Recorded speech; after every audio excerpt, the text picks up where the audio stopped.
ये जातीय जनगणना भ्रमित समाज को भ्रमित और तोड़ने वाली तैयार है जाति बताने के लिए।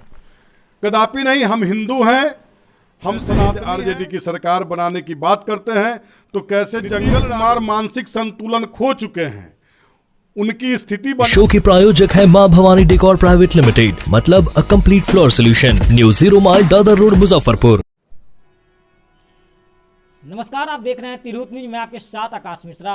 बिहार में जिस तरह से कड़ाके की ठंड है, वही बिहार की राजनीति में भी कहीं ना कहीं उतना ही गर्म दिख रही है, क्योंकि कल शिक्षा मंत्री के एक बयान के बाद कहीं ना कहीं सियासत गर्म दिख रही है। ऐसे में हमारे साथ बात करने के लिए लीची अनुसंधान के प्रकोष्ठ संयोजक रमन जी हमारे साथ, जो भाजपा के नेता भी है। पहले हम सवाल करेंगे कि जिस तरह से शिक्षा मंत्री ने बयान दिया, उस पर आप क्या कहेंगे?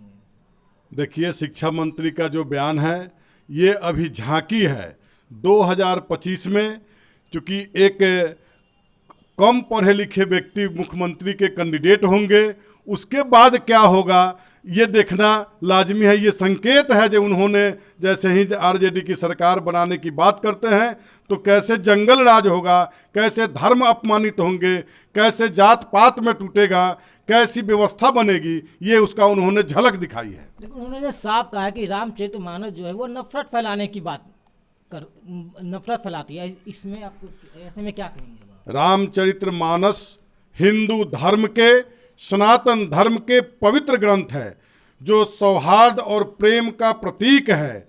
चूँकि रामचरितमानस में ही लिखा गया है कि जय की रही भावना जैसी, प्रभु मूरत देखी तिन तैसी।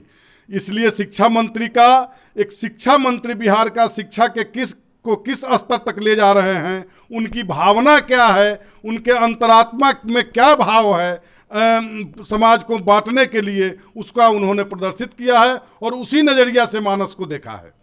मानस का मतलब है मन की, आत्मा की भावना को देखना, और उनके शिक्षा मंत्री की आत्मा और मन में जो भावना थी वो उजागर प्रकट हो गया। अच्छा, इस तरह का उन्होंने शिक्षा मंत्री ने बयान दिया, और नीतीश कुमार जो मुख्यमंत्री है उनका कहना है कि हमें तो पता ही नहीं है कि इस तरह का बयान। नीतीश कुमार मानसिक संतुलन खो चुके हैं, उनकी स्थिति बन गई है लजायल बिलाई खम्हा निछोरे।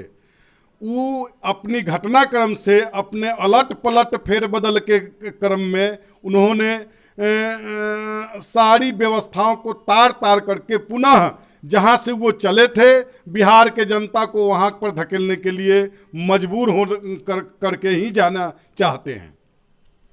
ऐसे में नीतीश कुमार अब समाधान यात्रा पर निकले हैं लोगों की समस्या को सुनने के लिए, और इससे क्या जनता का अब जो भला है वो होगी? कदापि नहीं। समाधान यात्रा के लिए एक छलावा है, चूँकि वो निर्लज लजा चुके हैं। चूँकि उनके द्वारा जितनी क्रियाएं हुई हैं ये 15 साल 17 साल के शासन में, वो जितना जनता को डुबा चुके हैं, वो चाहते हैं फिर वैसे जगह पहुंचा दें। चूँकि जनता 2005 से पहले की स्थिति को याद रखे, जो नीतीश कुमार एक ऐसे व्यक्ति थे जिन्होंने थोड़ा संभाल के रखा। आज निर्लजता की तरह अपने लाज बचाने के लिए घूम रहे हैं, जनता के लिए नहीं घूम रहे हैं। ऐसे में जिस तरह से समाधान यात्रा कर रहे हैं, कहीं ना कहीं आगे भाजपा के लिए तो कहीं बड़ी अति नहीं हो सकती। कोई समाधान यात्रा से उनका कुछ नहीं निकलने वाला है। ये समाधान यात्रा अपने आप को बचाने के लिए घूम रहे हैं, बस जनता उनसे कोई सवाल न करे। ये समाधान यात्रा में एक गांव को 2-4 अफसरों के साथ बैठ के लाज बचाने के लिए घूम रहे हैं। मुख्यमंत्री जाति जनगणना भी करवा रहे हैं, ऐसे में आपसे भी अब जाति पूछा जाएगा, इस पर आप क्या कहेंगे? ये जातीय जनगणना भ्रमित समाज को भ्रमित और तोड़ने वाली व्यवस्था है, और इसमें सरकार को, सरकारी कर्मचारी को वेतन देने के लिए पैसे नहीं हैं, और जातीय जनगणना में अनावश्यक रूप से सैकड़ों करोड़ रुपए खर्च करने के लिए सरकार आमदा है। इसलिए जो जाति में जाति से बांटो, धर्म को धर्म से बांटो, ये नीतीश कुमार की प्रवृत्ति बन गई है। और इसमें तो और ऐसी बात है जो कानून का खुला उल्लंघन करने जा रहे हैं। जो अनुसूचित जाति के लोगों से कोई अगर जाति पूछेगा या जाति से संबोधित करेगा तो उसको हरिजन एक्ट का केस लगेगा, और उसको उससे कैसे ये सरकारी कर्मचारी जाति पूछने जाएंगे?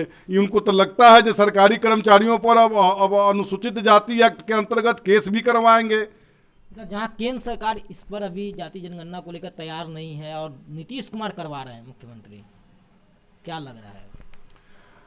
देखिए, केंद्र सरकार की पूरा ये विजन है जो आर्थिक आधार पर जो पिछड़े लोग हैं उनकी गणना करके उनको ऊपर ले आया जाए, और नीतीश कुमार जातीय जनगणना करके उस जाति के बड़े लोग हैं उनको लाभ पहुंचाने के लिए, बाकी आर्थिक आधार पर जो पिछड़े लोग हैं उनसे नीतीश कुमार के जनगणना से कोई लाभ होने वाला नहीं है। केंद्र सरकार सबकी साथ सबके विकास और सब में जो पिछड़े लोग हैं उनका सम्मान, उनको आगे बढ़ाने का काम कर रही है। तब आप तैयार है जाति बताने के लिए?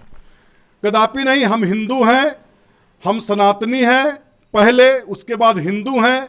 मैं अपनी जाति नहीं बताऊंगा, मैं हिंदू बताऊंगा। हमारे लिए सभी जातियां हमारे भाई हैं, हमारे साथ हैं।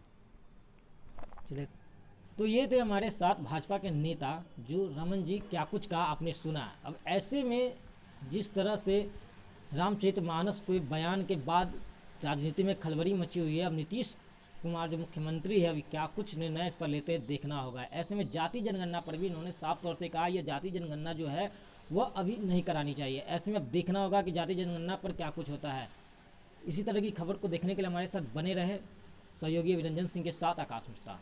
इस खबर के प्रायोजक हैं IT tech, audio visual and CCTV solutions. घर हो या ऑफिस, CCTV सर्विलांस की उच्च गुणवत्ता पाएं पूरी गारंटी के साथ। इसके साथ ही biometric system, LCD projector, video door phone, intercom और कंप्यूटर नेटवर्किंग इक्विपमेंट्स उचित मूल्य पर उपलब्ध। संपर्क करें IT tech, Kumar market, Akhara Ghat road, Muzaffarpur.